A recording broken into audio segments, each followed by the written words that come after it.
On a brand new Geeks on Trial, we're talking Nintendo, last week's partner direct, as well as the future of the Switch hardware. And sticking with video games, our case today is about a video game developer who feels he's being pushed out of the development of his own game. Is he in the right to demand more work? Stay tuned for the details and our verdicts.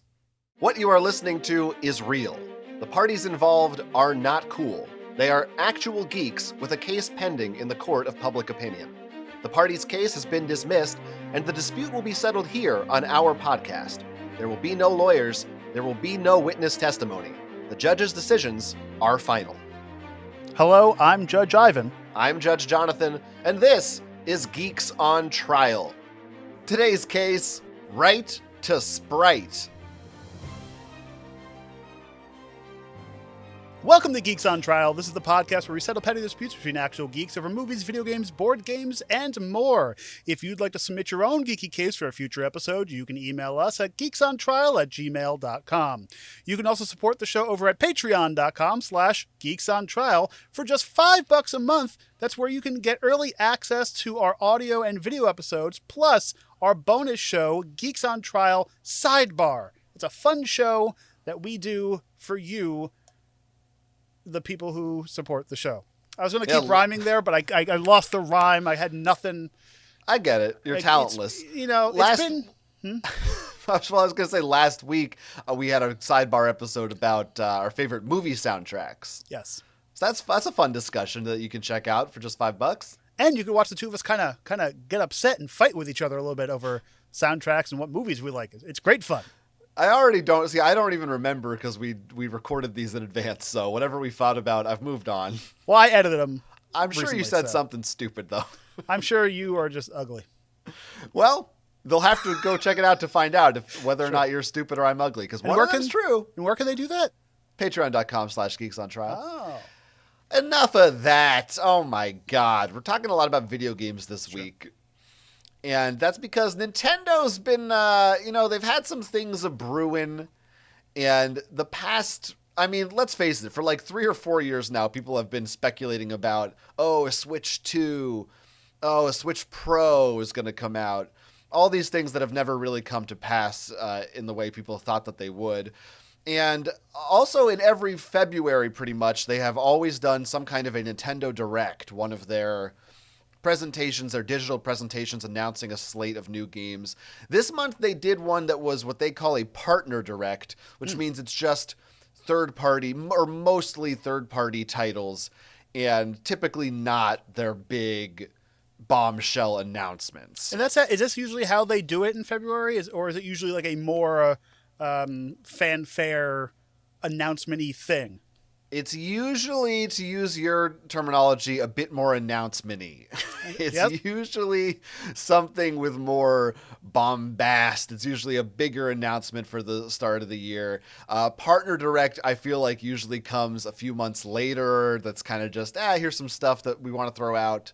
So, we can start with that because I do think that this is yet another sign that the Switch's life cycle is winding down. 100%, because ever since like roughly maybe about 2 years ago, it seems like every announcement that Nintendo's making, it's like, okay, we have these ideas written in our notebook, and it's like, okay, we need to get these out before the Switch 2, and let's just keep prolonging that announcement as long as we can. And some of the announcements and some of the games that they put out, they're still quality Nintendo games, but you can tell it's like maybe this would have been better if they put it on the Switch 2 or whatever we're going to call it, or if it's like, we've had these ideas, let's just put them out because we have them, And I do think COVID kind of didn't help with that. It's like some of the movies that are coming out now in general are kind of like, they seem like secondary thought things, but it's like COVID is like, and writer strike and all that. But with COVID and Nintendo, it's kind of like, okay, we needed to get some of these ideas made so we have content. I do think people sometimes underestimate how hard COVID hit Nintendo specifically. Yeah. From the reports, they just were not prepared. Like the Japanese work infrastructure wasn't ready for that. Right. I think we're out of the woods mostly on that stuff, but I think that's why, for instance, Tears of the Kingdom took probably a year or two longer to come out than it would have. Metroid Prime 4 We still don't know when it's coming out. Right. Could be related to, although that's being made by a Western studio, so who knows. But yeah, a lot of the announcements from this week are like, the things like Endless Ocean, which are cool, but these are the franchises that you can tell it's like Nintendo, they've gone through Mario Kart, they've done Zelda, they've done Mario, they're starting to get to the ones that are the C tier. Yeah, you don't want to say bottom of the barrel, but it's, they're scraping for some stuff. I mean, but these are things that we've wanted, but necessarily not, like we'll wait in line for things. They're the things that the Nintendo, they have their fans, including I'm among them, but they're not the system sellers. No. They're not, people aren't lining up at midnight for Endless Ocean. Well, because why would they, put their system seller out now when they literally have a new system coming out eventually? That's, yeah. Yeah. Well, so the rumors right now, all of these are rumors, but a lot of rumors have been saying that we probably aren't seeing another Switch or the next Nintendo console, because who knows what it's called, until probably March next year. And supposedly reports say that maybe it was supposed to come out this year originally, but for some reason they delayed it. They made the decision to delay it. Which usually means better things. I would rather a company delay something for a little bit than rush it, and then we have to have like another update, or, our controllers have drift in them, or, other things like that Nintendo has done before. Yeah, I generally agree with that sentiment. I hope that they are doing that. I don't know. It has just been a long time. The Switch has been out a long time, and it feels pretty dated, and I just kind of want a new one. Well, I'm not going to lie to you. Like every now and then I'm like, oh, I feel like the Switch hasn't been out for that long. And then I look up, it's like, oh, it's been out for a long time. And then it's like, oh, when's the last time I picked up my Switch? That's the other thing.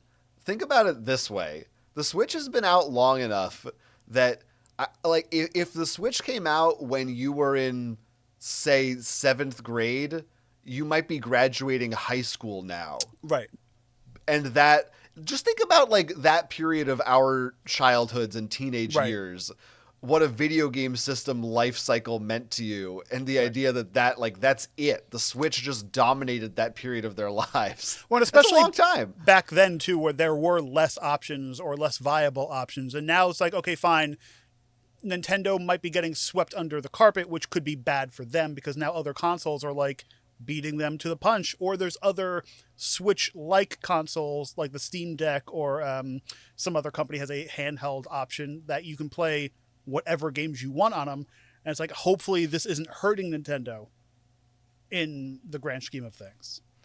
Yeah, we will see what that Switch 2 does and how they handle it. What I'm more curious to see is if the Switch 2 is not coming out this year, what are they releasing for holidays? Rumor has it maybe Metroid Prime 4 will hit. We are getting a Pokemon Direct soon, so probably a new Pokemon game. But they have to do something physical for the holidays, like either one of those collector's editions, like something like Nintendo hasn't put out a tangible thing in such a long time that I'm worried that like it's going to be out of people's heads, or like you're right, kids who have been gaming, they're out of gaming age at this point, or the Nintendo age at this point. It is a little scary for the Nintendo world. Don't get too scared. I mean, the OLED came out, a couple years ago. Right. So that was a new addition. And every year they always come out with some new, like they had the red Mario Switch. So, they do put out new colors and iterations of Joy-Cons and stuff like that. And the Switch still sells like gangbusters. Like it's just now starting to decline. And if Nintendo is, going by their sales and stuff, this is a perfect time. It's just starting to dip when people want to be able to buy a new one. Why have a console come out when your console's still doing well, then you're selling against yourself? But you also want to, it's a tough thing because you don't want to wait too long because there's still that sweet spot you want to hit in the middle. I always think about also like the kids who get a Switch for Christmas and then Switch 2 comes out 3 months later. Right. That sucks too. So, yeah, but then it's like, when do they announce it? Right now, so there's just a million rumors about these things floating around, but one rumor is that they're going to reveal the next console in June. Right. But then it's also like, well, then if it's not coming out until the following March, isn't that strange messaging to tell people, like, don't buy our Switch this Christmas? Wait but for think Switch about 2? it too. Look at the whole PS5 thing, like with supply chain discount it. issues and other things like that. Like, yeah, maybe it'll come out in March, but by the time it's in every store where you can get it, it'll be roughly Christmas time. Well, I'm hoping that, maybe that's part of the reason for the delay. Maybe they're trying to get ahead of manufacturing issues, because I would hope that at this point, after everything we've seen with the PS5 and graphics cards, Nintendo will be taking steps to make sure that doesn't happen. That they're making sure before they release something, they can make enough chips or whatever the thing is to get enough Switches out there for people. But and I know for me, for other consoles as well, like I won't be a day one purchaser. I like to just maybe wait a couple months and see how it does in the market. Are there bugs that they need to work out and stuff like that? I'm always that guy that's like, I'm not waiting online day one. Loser. Yeah. Mm-hmm. The truth is, So yeah, I have a few scratches on my Switch screen. now it's time. And I don't want to buy a new Switch because they're not that big a deal. But every once in a while, the light hits and I notice them, It's and a I'm like, 7-year. give me a new Switch. I should have put a screen protector on this, but I don't want to buy a new one. Right. Just give me a new one. So That's really the reason I want it. What were some of the games they announced? Anything major? Anything? Yeah. So real quick, I mean, we mentioned Endless Ocean. But a couple other interesting ones. They're doing a remake of Disney Epic Mickey, which was a game I actually think was kind of underrated. It was pretty messy, but I like. It sounds like they're updating the controls and some other things. So it's not just a straight port. So I'm hoping that that's really a better version of that game. Was Epic Mickey the one that came with like the paintbrush, or was that a different Mickey game? I don't know if it came with a physical paintbrush, like a controller, or an attachment, maybe. No, I mean you have a paintbrush in the game, but you don't like paint with it. I thought there was like a life. physical, like what system was it for?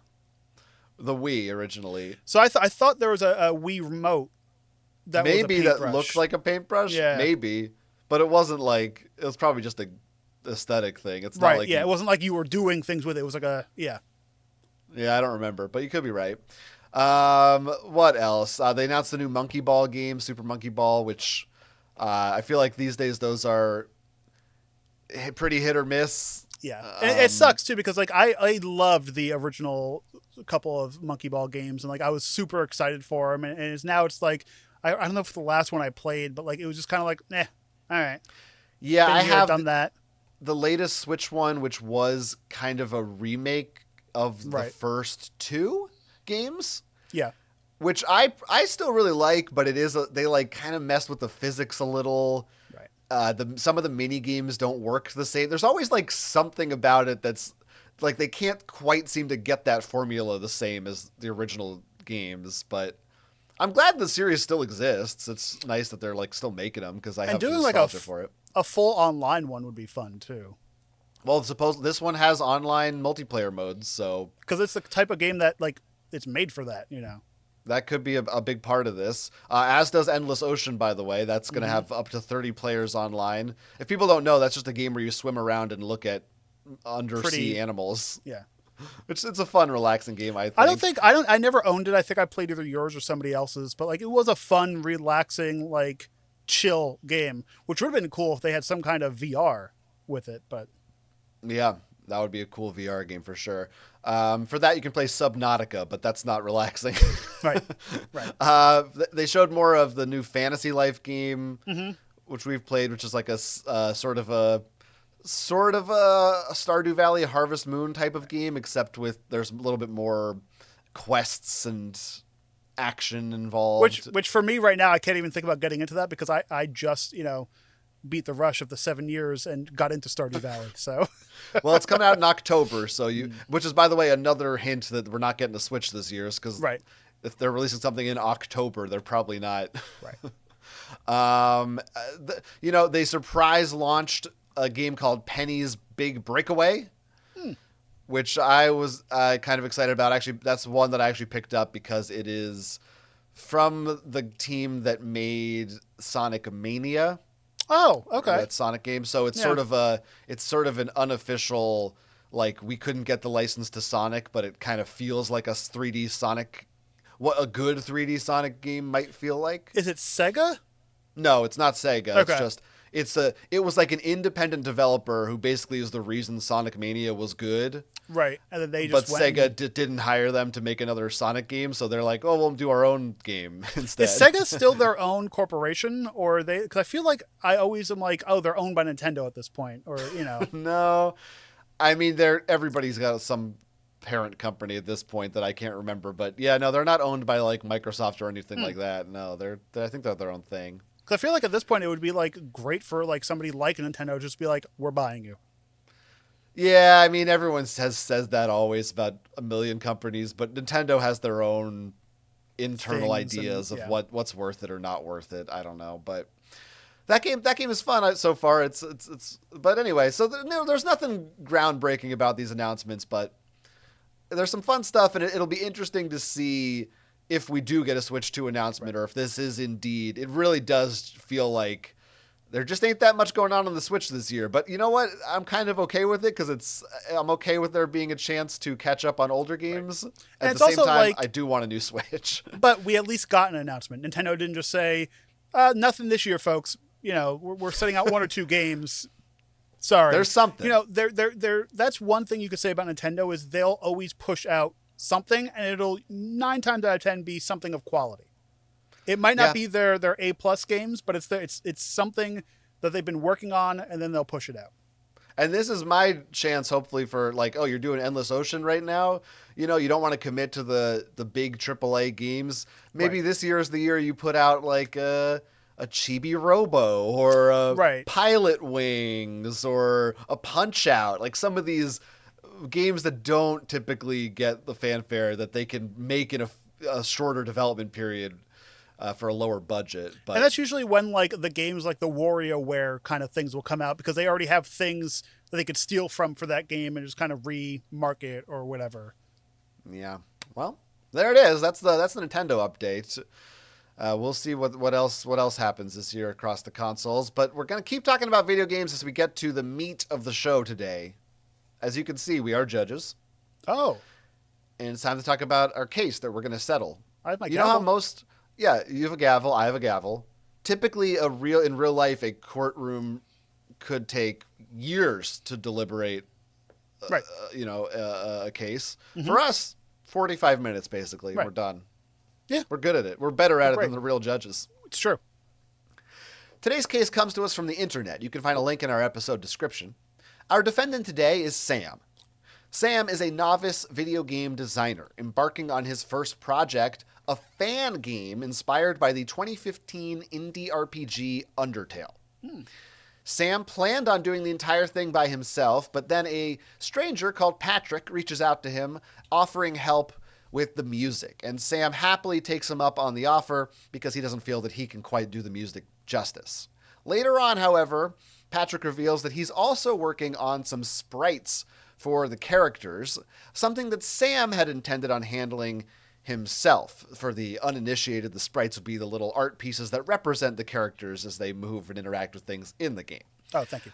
Now, as sprites and writing are the main things that Sam felt equipped to work on, having someone else take over that aspect of the project makes him feel like he's being pushed out of his own idea to some extent. But he also doesn't want to stifle Patrick's creativity or create animosity between them by telling him to stop. So as dual judges here on Geeks on Trial, it's our job now to determine whether Patrick's sprite work is all right work, or if Sam should plan to say he's a jerk. Yeah. It's one of those two things. Listen, we've been doing this for a year. We can't have rhymes work all the time. We've done an X amount of, I don't remember how many shows we've done so far, but we'll just say 52 because that's how many weeks are in a year. They can't all be hits and misses. It's true. Yeah. Thanks for reminding us. We hit our 1 year milestone last week. True. So I think this might be episode 53 or 54, actually, because we launched with a few to begin with. It's true. Yes. And then we maybe like took 1 week off or something. So, Right. yeah, you get over a year's worth of weeks for Geeks on Trial. Wow. Wow. And here we are, still at it, folks. Still doing it. Still making up titles. Still doing the thing. So have you ever made a video game? Wow, what a question to ask a person. Have I ever made a video game? Wait, was it rude? Should I have not? Did I cross a line? Well, I did. Oh, I'm sorry. I can't say I'm not offended. Oh. Okay. I can't say that I have really made a video game. Technically, sort of, in a sense, yes. Right. Maybe we've talked about this on the show before. I can't remember. But I have developed text adventure games. There's a program called Quest, I believe is what it's called, which allows you to write. It's software, free software anyone can download for you to design text adventure games, which I've done for fun. I did one for a class in college. Wow, what a fucking nerd you are. I feel like that's rude what you're saying. No. Okay. They're facts. I'm a judge. I need to have facts. I have dabbled with Adventure Game Studio, which is a software that lets you design visual adventure games in the style of Monkey Island, those kinds of old school point and click Like adventure a point games. and click. Okay, yeah. But I unfortunately lack the discipline to really get good at it and make anything of note. But I would love to. I often have ideas for those kinds of things that I'm too lazy and stupid to commit to. No, I hear that. Yeah. Yeah. So you've never dabbled with sprites and those kind of animations and stuff like that before? No, that level of where this is unfortunately the sad truth of a lot of people is I have great ideas. Yeah. I have an idea for a video game, but lack the actual Skill. talent or the initiative to learn to make a sprite, for instance. Well, and that's also the big thing of anybody who does creative stuff. It's like we have a notebook of stuff that we want to do, and it's like we just keep adding to that notebook, and it's like, oh, year's over, we didn't do any of it, so it's, But the most intimidating thing is the blank page, right? But Yeah. I have done I've played with pre-made sprites before. There used to be websites where you can go download sprites and stuff. One of our projects in film school was to take pre-existing animations, or they would be basically GIFs now, and make an animation or a cartoon for that kind of stuff. And the best way to do that would be to take a pre-existing sprite and make it into a thing. And also I've done you can do animated, back in the day you could animated icons for your phones or computers and stuff like that. And that's the fun stuff I used to do with sprites, but I've never made my own, never gone down that rabbit hole of, it seems like it doesn't seem hard, but it seems like a lot. Yeah, I think it depends on the scope of your game. We're RPG Maker is another big piece of software a lot of people use to make games. And that's, I think, a big place where you'll see sprite makers come together. And I think there's forums out there where people will kind of offer to help or make sprites for each other. So there's a community out there for this kind of thing. And your game, for a game in this case, we haven't seen this game or what these sprites look like, Sam's game. But it's a fan game for the game Undertale, which I don't know if you've seen Undertale stuff, but it's very 8 or 16-bit inspired, so it's on the simpler end, not in a bad way, but it's not quite as complex as a more detailed version of a more modern 2D sprite might be in newer games. It's that's why throwback. Whenever I think, and we had this discussion before the show, whenever I think of a sprite, I always think of an 8-bit or 16-bit pixelated thing when I think of sprites, because when I think of full-on new style video games, I think that they're fully animated. It's a full style thing, but in reality, it's still technically a sprite that you're using. But I've never gotten into video game design or ever really wanted to get into video game design because I do more of the filmmaking. I've wanted to do animation, and that's one of the things that I've tried to do multiple times. But I'm like, I could just go take a video and it's easier. And it's because it's so much. It's pixel by pixel, frame by frame to make 10 seconds. The best thing on what was it, Parks and Recreation? Adam Scott, I think it's his characters. He did a claymation thing. He's like, I've worked 6 months on this claymation. He hit spacebar and it was like 10 seconds. And right. It's like, yeah, that's it. That's and the same thing with video game design, because it's going line by line for code to make the opening scene. Like, right. Well, the beauty of a video game, though, at least in that case, is you design like the walking animation, and then you can just have the sprite repeated as they like fly across the screen, and it looks like they're walking, which I do think for a simpler game, for a 2D game of this style, is probably a lot faster and more straightforward than stop motion animation, where it's tedious. Now you're a lot more into gaming than I am and the ins and outs. Now, do you think that's why we hit a big boom of the 8-bit gaming coming back, because it is an easier way to get your story and your gameplay style across? I think that's a big part of it. It's that the two factors are, number one, nostalgia. Right. That it's just the people who are of that age who look back fondly on those games are now in the place to buy those games. Right. They have been for a little while now. And number two, yes, more and more, the indie game boom has resulted in more and more creators, especially independent creators or very, very small teams of creators. Yeah, it's much easier to just, I made a sprite than I designed a 3D creature. Now, what's interesting, I think, is we're starting to see a similar thing happen for like PS1, N64 era graphics. Whereas I think that not as much. And I feel like you see it more in like there's some horror games, because that can be kind of a creepy look sometimes. But we're starting to see that era now be the nostalgia of choice. And as that technology allows, like, now it's kind of easy for developers and cheap to make that graphic style. And we slowly get more advanced in that way. But that's interesting, because, like, for me, 8-bit had, like, a different, like, it was like an abstract kind of style to it. It's like, oh, the reason why Mario has a mustache is because he was just a blob of tan. So it's like, we need to do this kind of stuff to make things work, where like the N64 PS1 era was kind of like the first steps into 3D gaming animation, and looked sloppy to me. Looking back, like putting in an old disc or an old cartridge, it's like, oh, you can tell, it's like you can see Mario's eyes through the back of his head sometimes, or it's like you could walk through like, you know what I'm getting at? Like, it's kind of like, it's sloppy because they needed to do the 3D, but it wasn't done well because they didn't have the technology to do the 3D well. So it's weird that that's coming back when we literally have good 3D now. Well, part of it is like, if you're an indie developer, you can't afford to make the good, quote unquote, good 3D necessarily. For me, the thing that I am nostalgic for about like N64 games is not necessarily the look of it. Right. And also, we should say, like, 8-bit games had a lot of bad glitches and for sure. Like, modern versions of it fix those things, so it is like an improved version of it. Well, because the crazy fact for me that like the entire NES library can fit on like a floppy disk. Oh yeah, sure. It's always just like, it's just wild to me. But anyway, sorry. But the thing that I sometimes really like about those older games is there was, because people didn't really know what they were doing.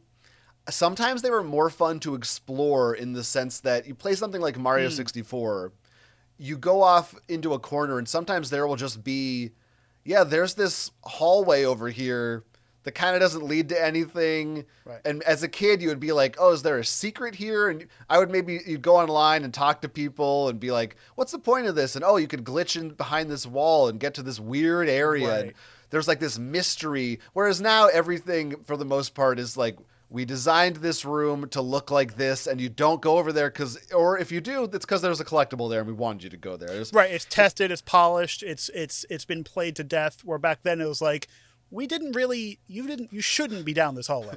Like, don't go past the yellow tape. It felt more experimental, and sometimes that backfired and felt bad and stupid, but sometimes it was like a little exciting because you just didn't really know what's going to be over there. Maybe nothing, maybe something.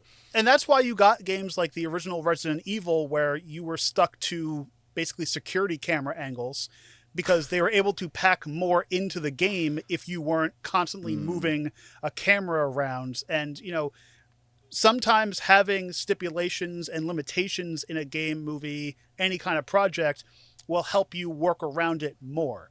It's like the same thing, like in film school or whatever. Fine, you have a crappy VHS camera. Well, you use that to your advantage to make it look scarier and more grainy and more crappy like that, and you get a different feel out of it because you don't have the tools, the money, etc., to make a polished game. And a lot of times you throw more money at it, the project gets stupid or just bad in general. Yeah, fully on board with that. I always think limitations make things better, and oftentimes you see examples where then they don't have limitations and it's worse. Right. There's a great YouTube channel called Boundary Break, where the creator of it, takes the camera using an emulator and moves around levels in video games and goes to areas you weren't supposed to see. Okay. And you'll see like, oh, this head that came out of the wall, like, was there a body behind it, or how did they make that happen? Or like this thing that appears in this area, where does it actually come from? Oh, it just like goes underground and waits and then comes up, and there's fun stuff like that. That's just a fun little. Well, it's like going to theme parks with the lights turned on in dark rides. You're not supposed to see the plywood, but there's plywood there. So what Sam is doing is just amazing to me. That he has this idea, but he can't do certain things. So he's not defeated, but it's like he's admitting that he can't do certain things. So he's reaching out to an online community or people he might know for help, and that's how he met. What was his name? Patrick. Yes, it's a worthwhile endeavor. It's admirable to take on a project like this and actually commit to it and get started on it. That's the first step. That's the hardest part. You said do you have any idea about Undertale? You never seen a no Undertale? You know nothing about it? No idea. Man, it's because you never played an RPG, as we established. It's true. Well, a few weeks back. Quest 64. Quest 64. Also, I realized another one. Probably you've played Pokemon. No? Oh yeah, I played Pokemon. You've played some Pokemon, so there you go. That's an RPG. Yeah. Undertale is kind of like a throwback to Earthbound as well. For people who haven't played one and played the other, I don't know. Well, I love the theme song too. People know Undertale. Whoa. Yeah. That is good. It's been a year, folks. I'll see my way out. Have a great podcast. But Undertale has a big fan base, and it has this kind of a fan base where they'll make projects. I don't know if the fan game, I don't know if this means that it's based in this world, like if it's a fan game like a fanfic, or if it's more like a tribute to Undertale, which feels sort of like the snake eating its own tail or something, where it's like a tribute to a tribute to a tribute. Right. It's like sort of getting a little bit too layered for me. But still, it's a fun idea. It's cool that it's inspiring people to make games and stuff like that. I do like Undertale. I think it's. So I just, as you were talking, I was looking it up real quick, and yeah, no idea. Yeah. Well, now you've seen it. So I was hoping like because sometimes I can't remember names and stuff. I'm like, oh, maybe seeing it. Nope, not a damn clue. I bet you'd like it. I bet you'd have fun with it. It's a little meta, you know. Listen, I only have one old game slot in my life right now, so. And what's in it? Games. Okay, so what we've dealt with creative conflicts before between partners, and correct. And here is Sam and Patrick. Patrick starts working on one aspect of it that Sam's like, hey. I was going to do that. I thought you were just doing the music. I didn't know you were taking the initiative here on this other thing. Right. It does start to feel like, I don't know what else Sam is contributing. Presumably, I don't know if they're using RPG Maker to make this game or some other form of coding, because all he says in the case file is that it's sprite work and writing, which together do not a game make. No, there's many other things. Music. Mainly the code part, you know, like yeah, you're right. End of the day, music, if Patrick didn't come along, he could have found some, public domain songs or something to throw in there. But it's like imagine he's coding it somehow. It's like making a movie without a script. It's kind of like you need that baseline of something. Or it's more like making a movie without a camera. Okay. Like, yeah, you're no, yeah. Like he's writing a script Now, and he's casting it, but he doesn't have a camera. I guess he for doesn't video mention games one. too, because like I don't have that mindset for getting into the coding aspect. So I guess for a video game, you need to have a script, like a movie script first, and then you need to break down like what you want the game to do, and like puzzles or story. Like it seems like there's a whole lot of different aspects over a film and stuff like that. Yeah, there's a lot that goes into it. There's a lot you need to figure out. Because you usually I think it's more complicated than a movie Oh, in for some sure. ways. Because, yeah, like you said, it's, a movie, I've heard this analogy before. On a movie, it's like you want to pick which camera you're going to use, Mhm. film or digital, what lenses.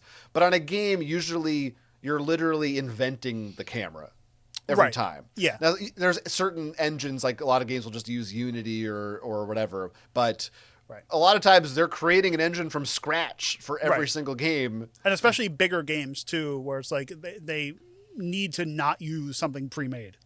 Yeah, and you're doing acting and writing Yeah. and combat and puzzles Right. and there's bugs. There's, there's a lot that goes into it. So hats off to these people especially these solo people who make these games. I don't think it's easy. But my thing, so with Sam is Yeah. the man who Sam's the man. created the story. This is his game. He's the director, the producer, the owner when it comes down to it. When you boil it down, Sam is the owner, CEO, everything of this game. So like, you kind of have to like be more clear when you have these kind of things. Like I've done directing. I've worked in different projects before with different people and whatever. And you kind of like, if he's bringing somebody from the outside into his world, this creation, this whatever universe that he's making, he needs to be like, listen, Patrick, Patty boy, you need to do this. This is your job. If I ask you for help, sure. But that, because I have a feeling that down the road, if they're both working on sprites and animation, it's going to be like, well, I didn't want that. That's not my style. And Pat's going to be like, well, this is my style. So I'm going to take my stuff and go. And then we're going to have a conflict of, money issues and stuff like that down the road. And that's why it's like, you need to be very clear when creating a project like that of what is going to happen. Well, I think we're talking about a project that is most likely very casual in the sense that there's not money being involved here. There's not a contract. He didn't hire Patrick. Right. Patrick offered his help and Sam said, sure, let's do it. So it is a little bit like, I do understand him not being so firm in the guidelines, because he's probably just like, he's probably assuming, why would you do extra work when you don't have to, because you're getting nothing out of it. So on one hand, I feel like, oh, that's exciting that Patrick is so excited about this project, that if I were in Sam's position, part of me is saying, wow, this guy feels like believes in my idea. Has the passion. Yeah, that's really gratifying that he's willing to put extra work into it. But on the other hand, I feel for him that it's like, oh, that's kind of was my thing. Right. And maybe, I could understand being worried that, well, if you're doing the music, you're doing the sprites, then I don't know, maybe this isn't my baby anymore. That's the. But you also have to look at it like, is Pat, are they better at this? And will this, if they're better at making the sprites, then will this make your projects better in the end? Will and free you up to do another aspect of it, or bring somebody else on so you can do fun stuff in lieu of this other thing. Well, do you feel like in any way there's a violation on Patrick's end to, like, should he have asked first, or should he have been, I don't know, presented it some other way? I do think Patrick should have been like, hey, I have some ideas that I'm going to work on, or hey, look what I created, instead of just being like, here, I did these, they're done now.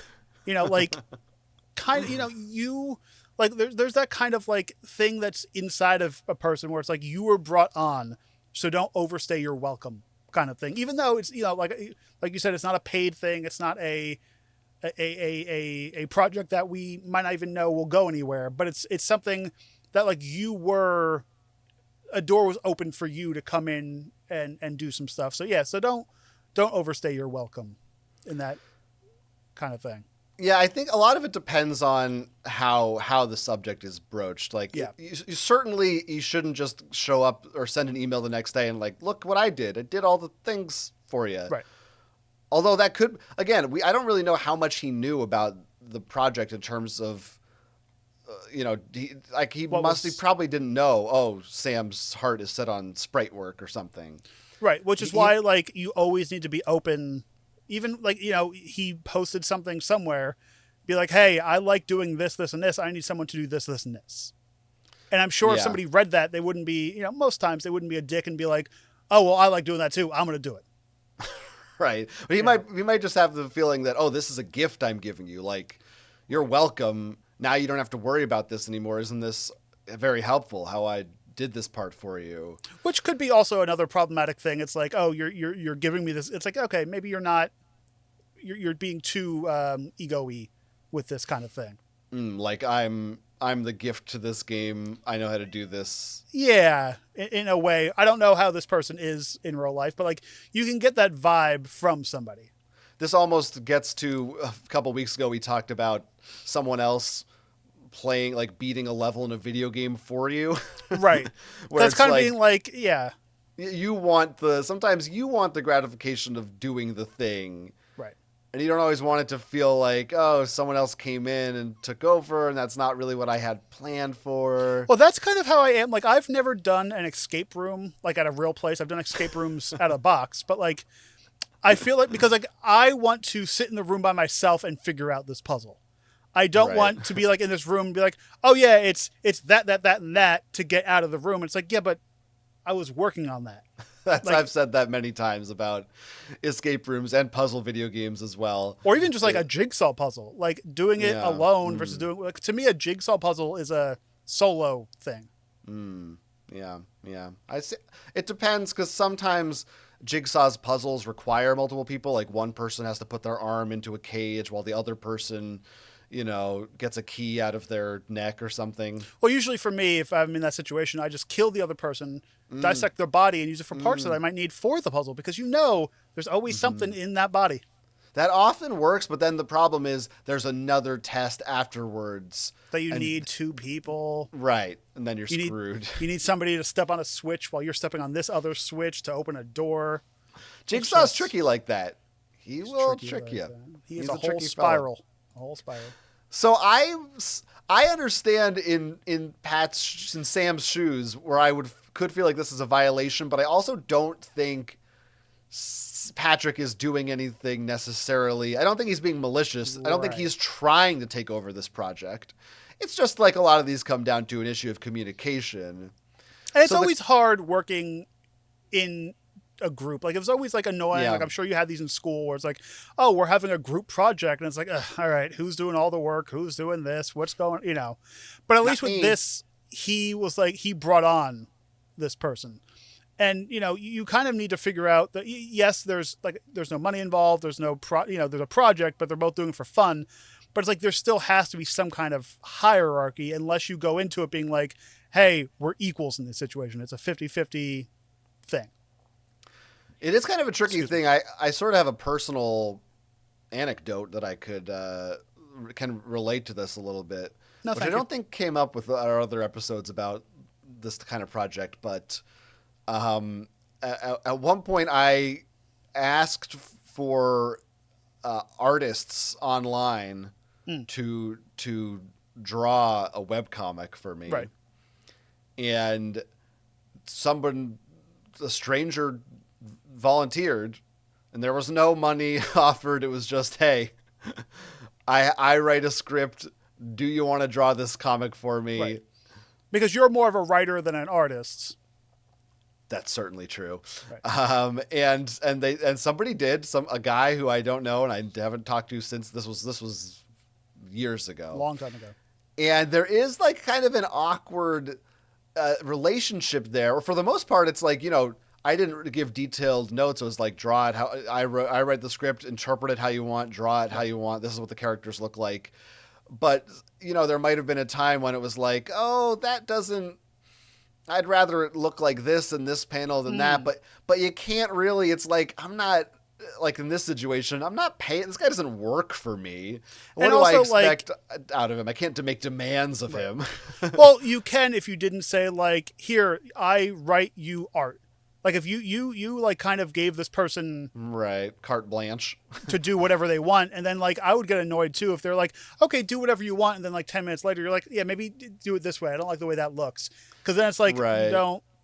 But at the same time, you want to have a little like, there is a limit where, I have a certain vision. I do want certain things a certain way. Right.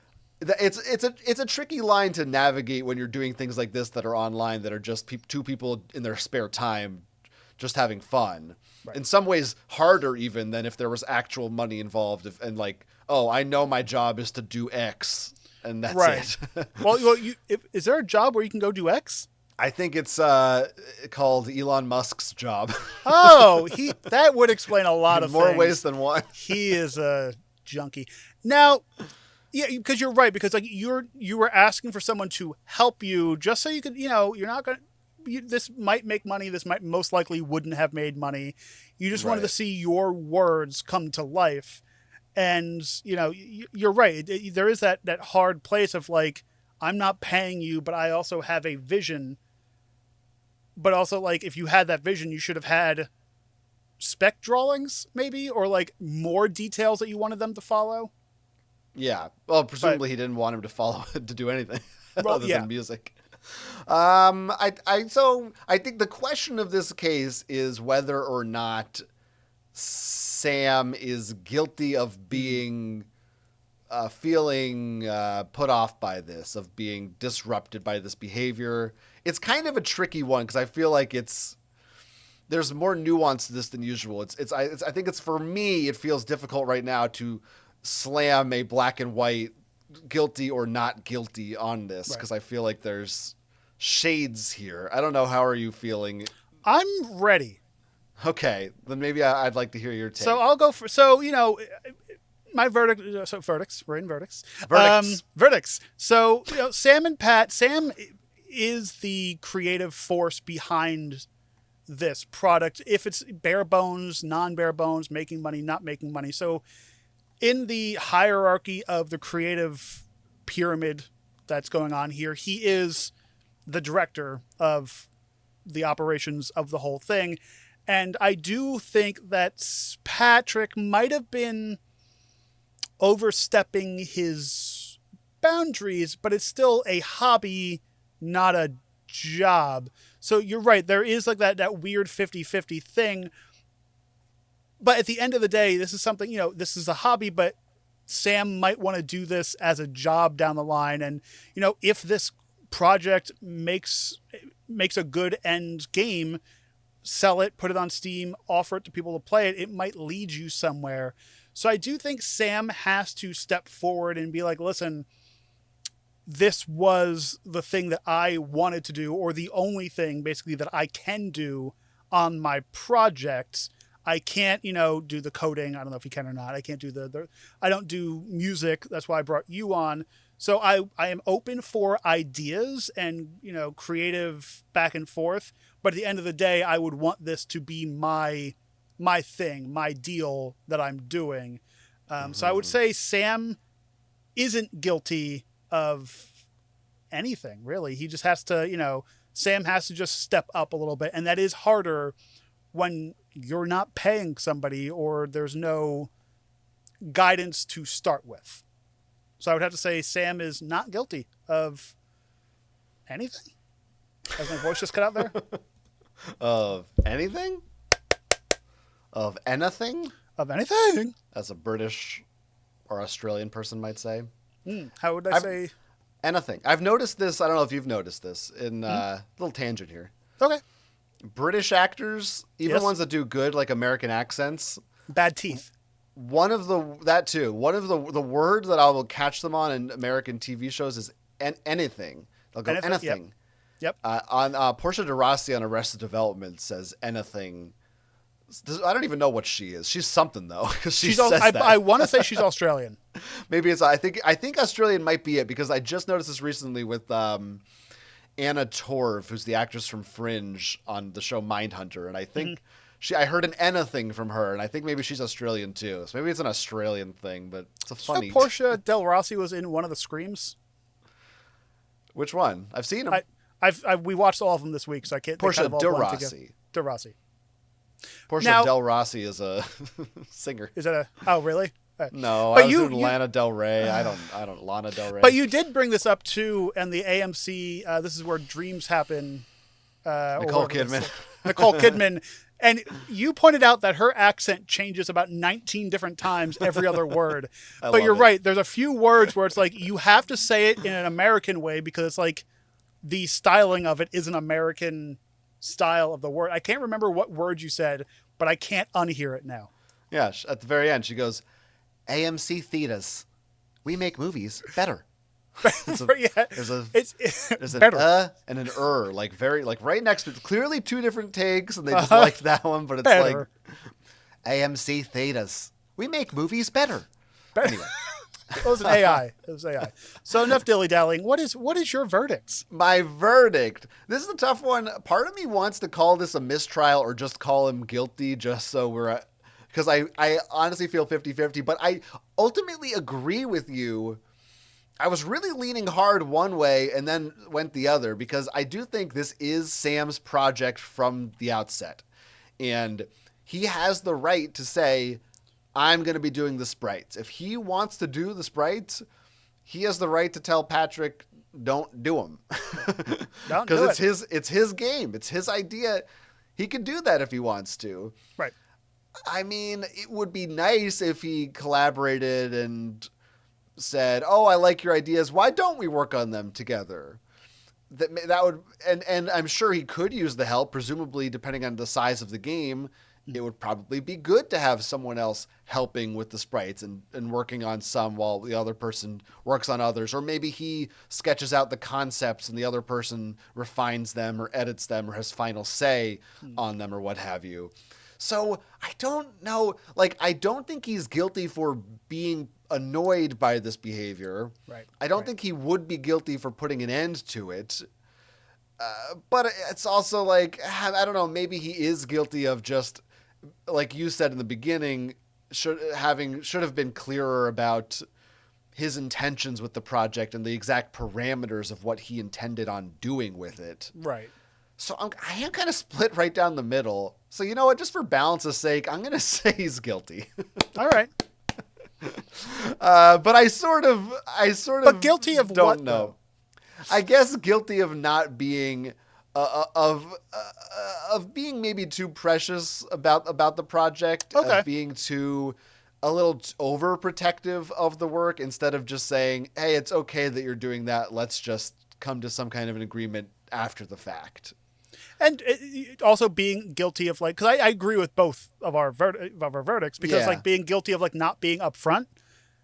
You know, but yeah, and again, I could argue back and forth with myself about both sides of it. Like, I don't think anyone is really in the wrong here. No, because it's just two bros that are like, we want to do this thing, you know, and we want to have a fun time making this project. And if it happens, it happens. If it doesn't, it doesn't. Because you know, we've both been in creative endeavors before with other people, with each other, alone.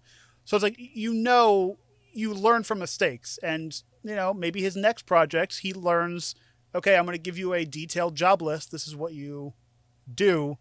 I'm doing this. Let's call the whole thing off. Now there is actually an epilogue to this case. Oh, which the case defendant, that's what we call him, the defendant shared, which is that he did in fact compromise with the other guy, and one of them is working on the sprites for like the enemies and the other person's for like the main characters of the story. So there you go. He ended up finding an amicable solution. Unfortunately, on Geeks on Trial, we don't have amicable solutions. No. We only have sentencing and punishment. And in this case, since it's a split verdict, both parties have to be punished. Yes. So you're going to be punishing Sam. Or no, sorry, you're going to be punishing Patrick. So I think this would be one for both of them. I think they should be turned into sprites themselves, like in a real world thing. Or sorcery is involved, or science fiction of some kind. That's why you turn this upside down. There's also a sorcerer's one, and they have to battle it out in an 8-bit video game. Wow, that's good. Only it's like Inception or something. If they die in the game, they die for real. Oh yeah, okay. I didn't. Yeah. Yeah, that is a pretty good one. It's Hard like for me to argue with that. It's like a Sword Art Online kind of thing. You're in the game. I think maybe though we take it a step further. You know, there's like the Jackbox games where you draw your own character to battle against the other characters. I think they have to design their own sprite. So it's kind of like a BattleBots thing where you get like each person gets 10 minutes to draw who they're going to be, and they can draw themselves with muscles or a sword or a gun, and that's who they. But then here's the twist: they inhabit the other person's sprite. So they thought they were designing it for themselves, and then you see how they can fight. Like, made it very complicated. but and then on top of that, another thing: this whole thing will be sponsored by the soda Sprite. So they have to be holding a can of Sprite in their sprites and drinking Sprite while they're fighting. Personally, I'm a Starry guy. Oh, you're a loser. Yeah. I always go and I say, "Do you have Starry at the restaurant?" And they go, "Is Sprite okay?" And I go, "No. Starry. It's very different and important that I have it." You go to those weird restaurants and they're like, "We still have Sierra Mist." So sometimes they do. They do because it's the same thing. It's the same liquid. 7-Up though. Who owns 7-Up? I think 7-Up is 7-Up, or they're owned by who makes a ginger ale. One of the Canada Dry. Canada Dry. Like it's one of those companies. Like 7-Up isn't part of anybody. Yeah, because Coke is Sprite and Pepsi has Starry. Yeah, 7-Up. Well, it's like Dr. Pepper isn't owned by Coke and Pepsi. Yeah, that's or Pib, right? I think Pib is its own. Pib is Pepsi because Pib is Pepsi. Pib is or Coke, but like they're owned by one of the big developers because must be Pepsi. Little geeky snack guy stuff for you. Oh, so Dr. Pepper isn't owned by anybody, but there's a lawsuit back in the day that they said that Pepsi and Coke both need to bottle Dr. Pepper because they don't make a Dr. Pepper variant style of soda because Dr. Pepper is such a unique style of soda. Dr. Pibb or Mr. Pibb or Pibb Extra was Pepsi or Coke's version of this that never really worked. So that's why if you go to a Coke Freestyle machine, some of them in some regions of the United States have Dr. Pepper. You're welcome. Wow. Can't say you didn't learn nothing listening to Geeks on Trial. Hey, if you're out there and you have a verdict for today's case, whether you agree with ours or not, you can email us, geeksontrial@gmail.com. It's also where you can go to send us your thoughts on the history of Sprite, Starry, and Dr. Pepper. Yep. Or you can submit your own geeky case, whether it be about a video game development dispute that you've got with somebody else, or maybe it's something about some other nerdy hobby of yours, musicals, band, if you're a band geek, axe murdering, cosplay, anything like that. You can email us. We also have a handy dandy form. There's a link in our episode description. And if you want to help us, get some money to get these new Nintendo games and keep us afloat as a podcast, because we've been doing this for a year with no money. It's kind of hard to do it. So head on over to patreon.com/geeksontrial, and just for $5 a month, you get a great secondary show that comes out every other week, bi-monthly and all that jazz. And you gain early access to both our audio and video episodes before they're released to the general public. That's over there at patreon.com/geeksontrial. $5. That's all we ask for, just $5. It helps us out. It'll keep the lights on over here. If you like the show, tell your friends, man. Tell your buddies and submit a case. It'll be fun. Guys, that's it. And gals, and anything in between. If you want to follow me on the internet, you can follow me online. I'm on Blue Sky at Jonathan Estes. Or if you like Nintendo, if you like news about Nintendo, like we were talking about at the start of the show, a great place to go is gonintendo.com. Occasionally I write some of the news articles over there, so check that out. How about you, Ivan? You can find me over at ivanhan.com for now, because I forgot my password and they're asking me for a payment and I don't remember the password. You're not supposed to say your password on the air. Well, I forgot it. Okay, good. Thank God. Is the password. I forgot it. is my password. But you can also find me. I'm youtube.com/thesnackguy. And I can talk about... And I have a whole episode where I talk about Starry when it hit the shelves a couple months ago. So you can go check out. That's youtube.com/thesnackguy. That's what we're all wanting is more Starry content. More Starry contents. Cool Starry, bruh. Thanks, everyone, for checking it out, whether you're listening on a podcast or you are watching us on YouTube. Either way, we like you. And we'll catch you next time. I'm Jonathan Estes. I'm Ivan Hahn, and this has been Geeks on Trial.